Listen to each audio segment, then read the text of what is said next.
Welcome to C3 in this together, 30 minutes in our own voice, a mental health suicide awareness series.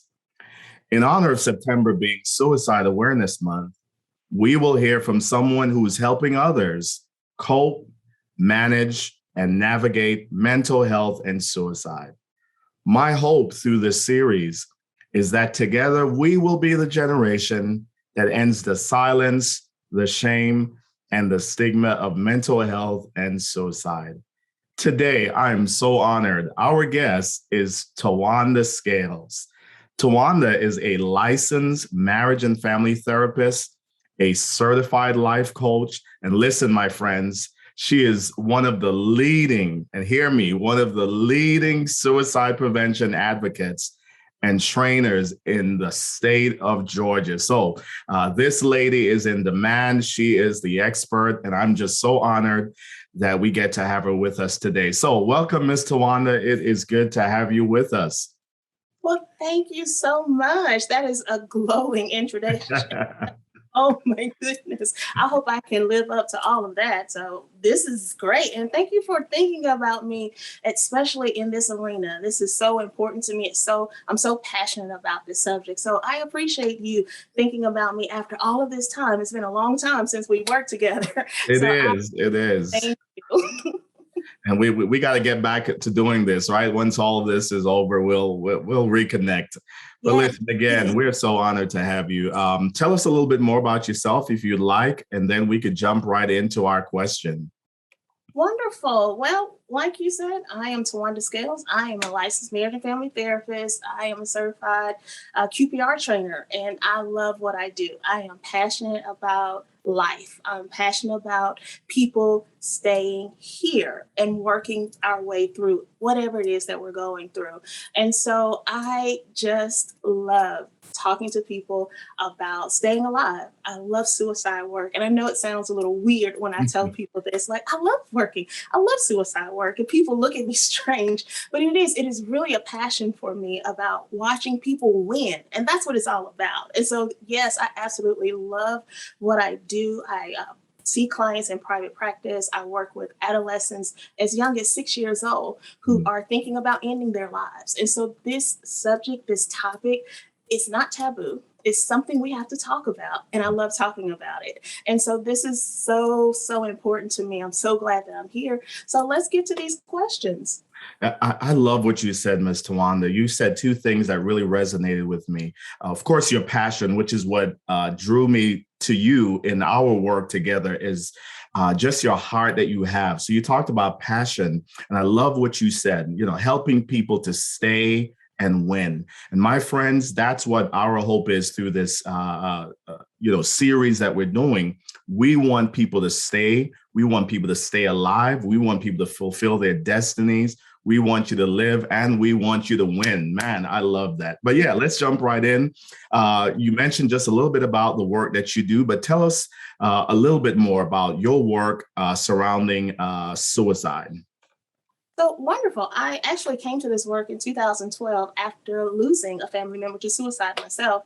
And I started working in an inpatient at Vanderbilt Hospital, and being on the unit and working with individuals who were acutely or actively suicidal, it really broke my heart. And it really made me see that there is such a need. And so from that, I actually became an expert for Tennessee in adolescent suicides. And so what I did is I would travel throughout Tennessee when there was a completed suicide of an adolescent, and we would go to the school and do that grief work.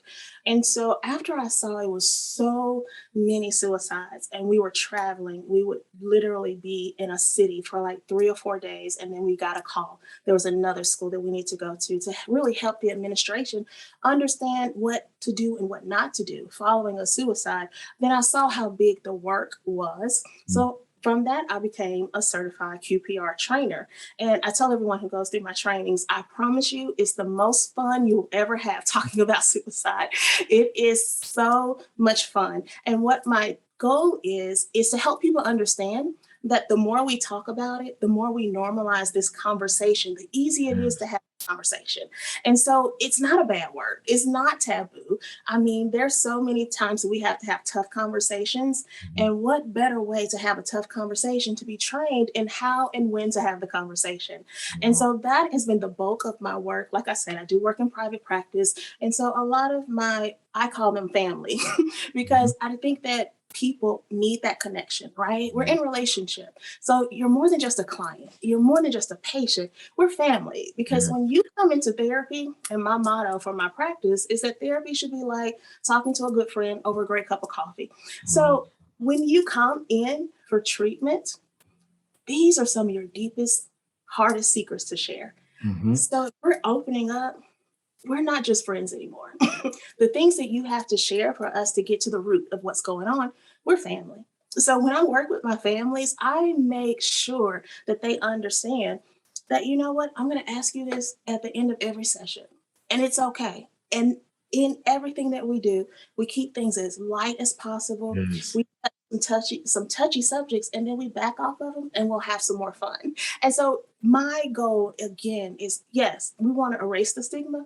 We absolutely want to make people comfortable having the conversation. Yeah. But most importantly, if I can just get you comfortable with asking the question. I tell my people all the time, listen, if you can't ask the question, call me, put me on speakerphone. I will ask for you. So whatever you have to do, we have to ask the question and get people the help that they need. So this is where my passion has risen, and it's year after year after year. I believe in the Zero Suicide Initiative. We are going to reach zero Yes. suicides. Yes. Again, one suicide is one too many. So we are going to reach it, and we're going to reach it together. Wow, I love that. And listen, I have to confess, and I know I shared this with you before. The first time that we worked together and we were partnering in training, we were training clinicians and police Mhm. officers, first responders. And I introduced you. You came up and you did this piece on suicide. And you said the same thing you just said now. And I know there are people watching who are going to say, "What?" When you said we're going to have the most fun that we're going to have today talking about suicide. And I did the same thing. I was like, "What?" I've not heard someone say that, but you Right. really put into context what this work is. And we want to say this really loud that we don't take a sad, shock, traumatic approach to suicide.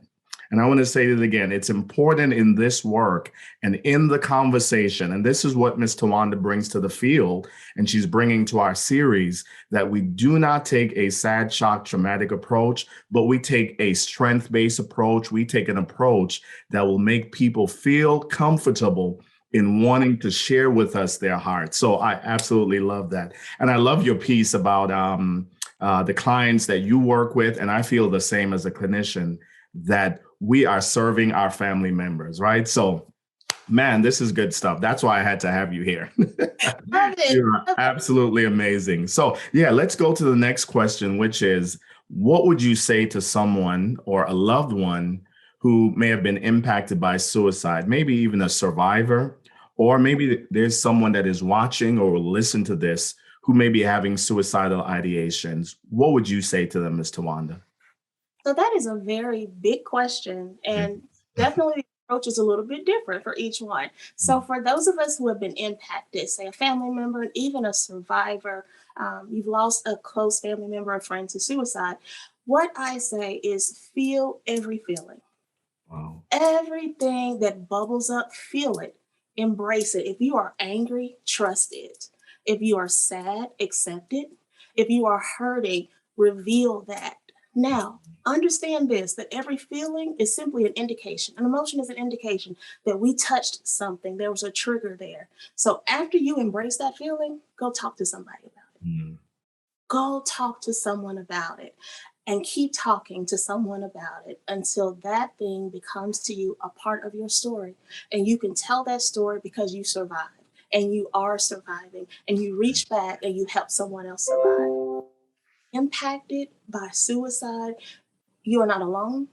It touches so many lives each and every day. Your coworkers, your friends, your neighbors, please know you're not alone. Now, if you in fact are having thoughts of suicide, the conversation is definitely different. It absolutely is different. But I still start here. Feel the feeling. Whatever it is, if it is that feeling of low, depression, feel it. It's real. And guess what? Do something with the feeling. Talk to somebody and keep talking to somebody until somebody understands where you are and where you want to be. Talk about it, embrace it. You don't have to hide it because there are Mhm. so many people that probably live in your neighborhood that have the same feelings and the same thoughts that you're having. Feel the feeling, okay? Recognize the trigger and let's do something about it. Now, when you go find somebody to talk to, let's be clear. Let's be very clear. When you are trying to find that nice niche of a therapist, we are not here to agree with you, or we're not here to just make you comfortable. What we are here to do is to agitate you enough to change. So if you're looking for a therapist or someone to talk to who just agrees with you, I suggest you go find a prayer partner. You can touch and agree, and I pray that they pray you to deliverance. Okay.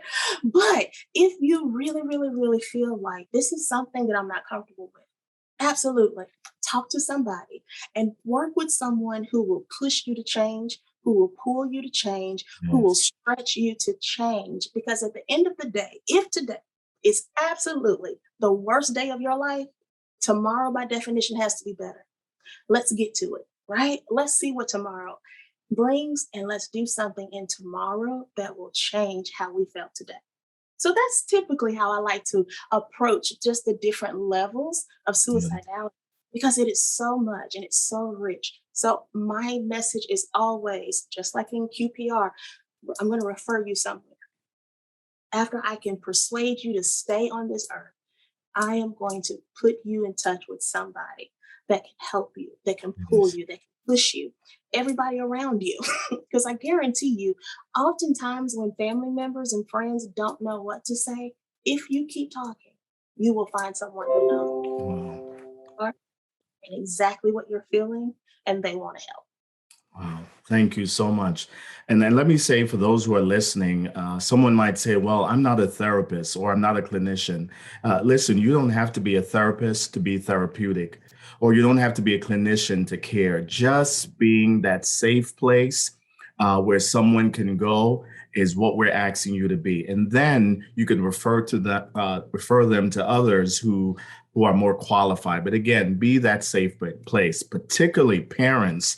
We want to Yeah. encourage parents to create an atmosphere, to create an environment where your children are safe to put their stuff. It doesn't have to be suicidal ideations, but just the stuff. And we know, Ms. Tawanda, and as clinicians, that right now, with all of what we're facing, that our caseloads are are filled and overflowing with people who are wanting to put that stuff somewhere, right? Particularly Yeah. adolescents. So we encourage parents, we encourage aunties and uncles and grandparents and friends, be that safe place where someone can share their stories. And remember that people are the expert in their stories. All right. So really important. Thank you so much. Listen, next question.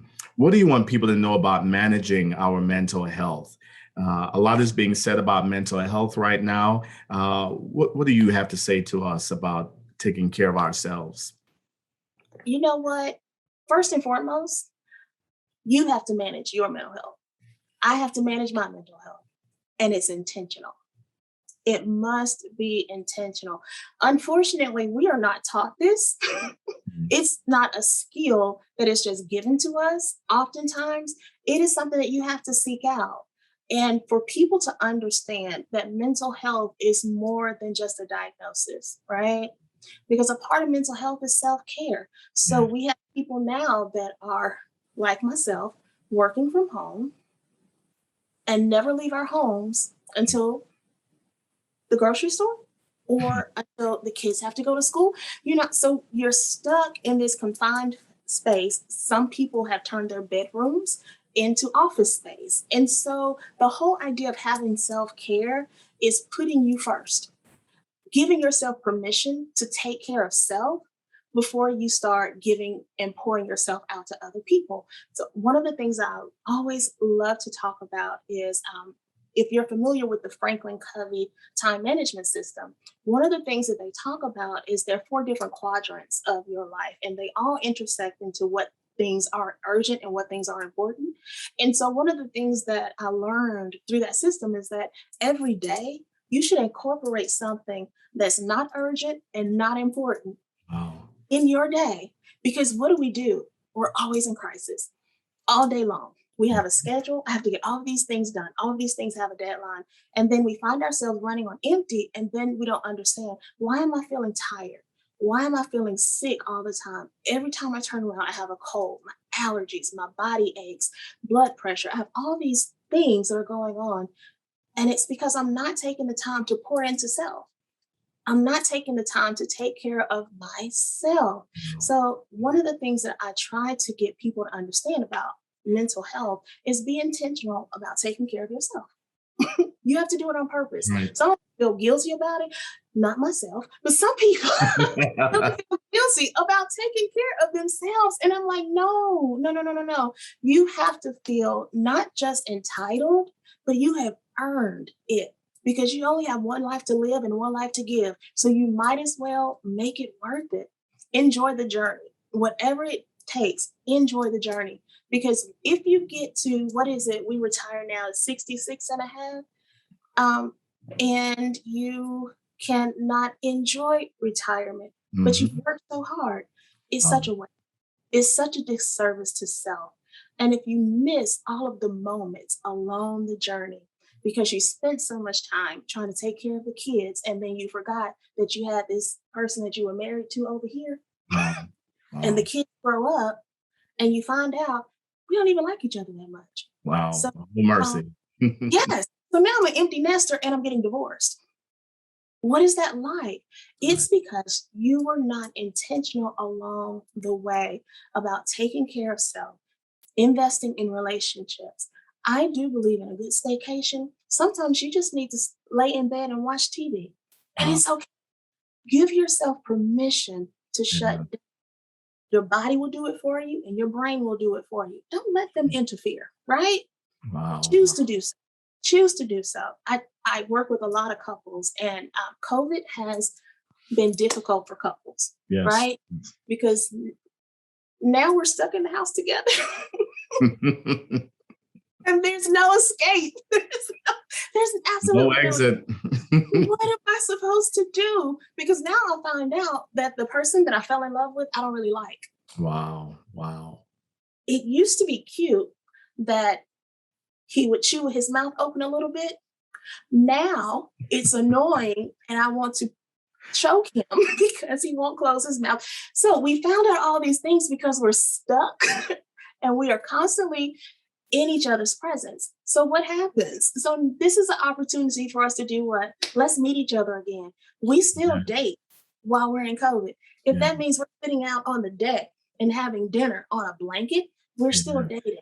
So these are all these types of things that are absolutely intentional that you have to put mind, body, and spirit in, and it helps make us stronger. Again, mental health is just not about a diagnosis. But if you do have a diagnosis, it's not the end of the world, right? There is life after diagnosis. Wow. I And so, like that.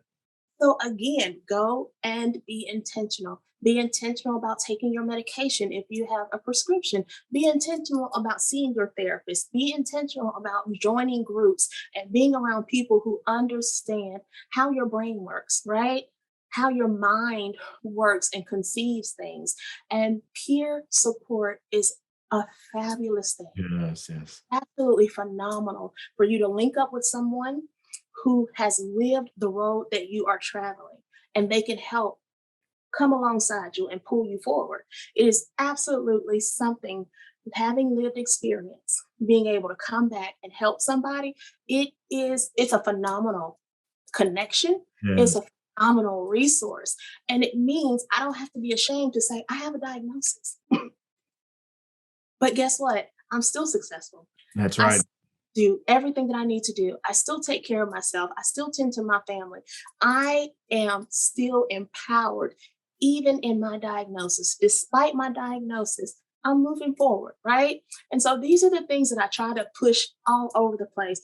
Again, be intentional. Be intentional. Take out time for self. Go to the doctor. If it's aching, go to the doctor. Yeah. Yes. No, we have that thing where, yeah, I know my whole left side has been hurting for the last 3 weeks, but I have to go to work. No, go to the doctor. See what that is. Tend to self first, because I promise you, when you get back to work after your sick leave, work will still be piled up on your desk. There you go. There you go. Absolutely.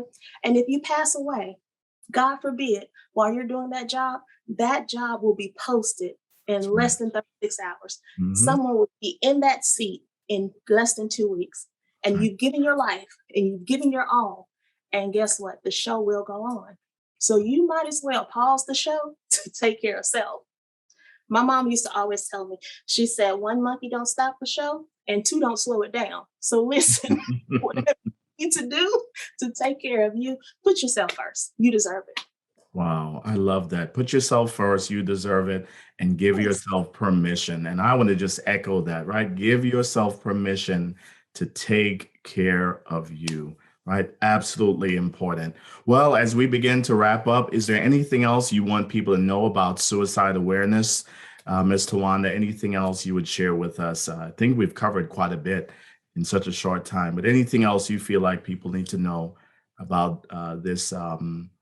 Important piece of suicide awareness. Well, I think that one of the biggest things that I do want people to understand, and you alluded to it earlier, is that you don't have to be a clinician. You don't have to be a therapist. You can intervene.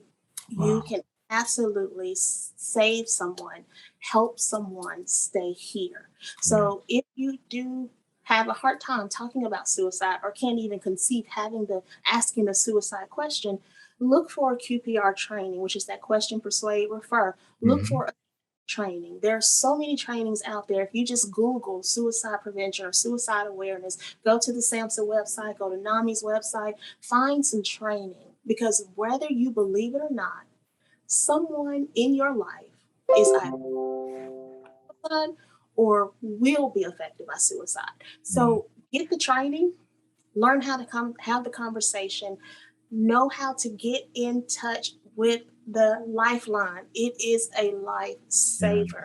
Yes. And if you don't have anything else to do, go and get a yard sign. Put it in your yard so that people have the Lifeline number. There's so many ways that we can start the conversation. And even if you don't know, because we're not neighborly like we used to be. You used to know all your neighbors, now we know no one. But Right. this is something that I do in my own yard, that I put up different signs in the yard. We have a corner lot. And so people see, before you come into the neighborhood, then you're going to see that, um, if it's Suicide Awareness Month, you're going to see a sign and you're going to see balloons. I want to get people's attention, because at the end of the day, if I can keep you alive just for one more day, Yes. we have served each other well. Ms. Tawanda, thank you so much. What a wealth of resource that you are. Thank you for being light in these most very dark times. Thank you for the light that you shine, the energy, the passion, and just being that voice that says, I want you to stay. Now, I know a lot of people are going to be asking this question, and, I'll ask this, where can they connect with you? We won't give them your personal number. We won't give them your, your address, because, this is going to go all over on Facebook. But is there a public way that they can connect with you, perhaps for the QPR training? And I know, again, that people will be watching from different states, so they may not be able to connect with you as a clinician in their state, but Mhm. perhaps they're saying, where can we get you to come and virtually or in person, once this thing lifts, to get you to train in suicide awareness? Do you have a public connection that we can share? Absolutely. I am all over the place, and I would love to come out and do trainings again. I enjoy being on the training floor. Absolutely one of my favorite things to do. And so there are a couple of ways that you can get in touch with me. You can always email me, and my email is my name. It's just Tawanda at mochachat.club. So the name of my private practice company is Mocha Chat Club, because again, therapy should be like what? Talking to a friend over a great cup of coffee. I And so like that. anyone can email me or reach out. I can share with you even the business line, give us a call. We are always available. We will make it work. We do a lot of trainings even now with foster parents through DFACS. Good. Sure that this information is getting out there. So that the second place you can reach me is my other website is Tawanda at itstawanda.com. So I am all over the place. Just reach out. I would be more than happy to come and help. Well, thank you so much. And again, we can't say enough how much we appreciate you taking the time. And thank you. Thank you just for being you and the work that you do. My friends, I hope you've been inspired by our time together today. I do want to remind you of a few things. Ms. Tawanda mentioned it. I want to mention the National Suicide Prevention Lifeline. If you or someone you know might be in crisis, please reach out to that line. It's 24 hours. We'll put the number on the screen. It's 1-800-273-8255. So again, if you or someone that you know might be in crisis, please reach out to the National Suicide Prevention Lifeline. Also, we want to remind you for more resources about mental health. I personally invite you to visit our website, which is c3inthistogether.com. Again, that's going to be on the screen. We also want to remind you to take our 21-day Thankfulness Challenge, as well as our NextGen Hope Challenge as well. And lastly, I want to remind you about our Hope Pill. Ms. Tawanda, I've got my Hope Pill that I use in my practice, but so many people have just been locked into this. It's just a daily reminder to take your daily dose of hope, take your medicine of hope, right? So that's available on our website as well. I hope you could see that. It says hope. Kind of make sure I do that. There you go. Again, my friends, thank you so much for joining us for this series, C3 in This Together, 30 minutes in our own voice, a suicide awareness series. We look forward to seeing you next time as our series will continue. Thank you for joining us. Ms. Tawanda, thank you so much, and many blessings to you. Thank you.